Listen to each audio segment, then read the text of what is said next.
আজ ছিল সানডে, আজ আমার অফিস ছিল, তাই সকাল সকাল রেডি হয়ে বেরিয়ে পড়েছিলাম অফিস যাওয়ার জন্য।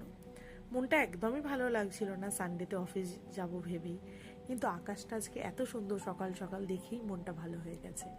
দেখেই মনে হচ্ছে না দুর্গাপুজো আর 1-2 মাস পরই চলে আসছে। সত্যিই তাই।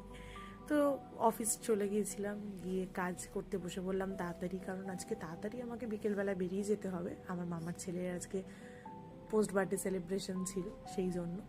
তো পিছন থেকে প্রিয়াঙ্কা একটু পরে এসেই উকিটুকি মারছিল। আর আজকে আমাদের অফিসের একটা দিদি আমাদের সবার জন্য ডিম সেদ্ধ করে এনেছিল। তো একটু কাজের ফাঁকে একটু বেরিয়ে সবাই মিলে একটু খেলাম, খেয়ে দিয়ে আবার কাজে বসলাম। আর সব থেকে ইন্টারেস্টিং, আজকে আমরা লাঞ্চ সবাই একসাথে করেছি। আজকে সানডে যেহেতু অফিসে কম লোকজন ছিল, ভীষণ মজা করেছি। তো ভাইয়ের জন্মদিনে গেলাম, মজা করলাম।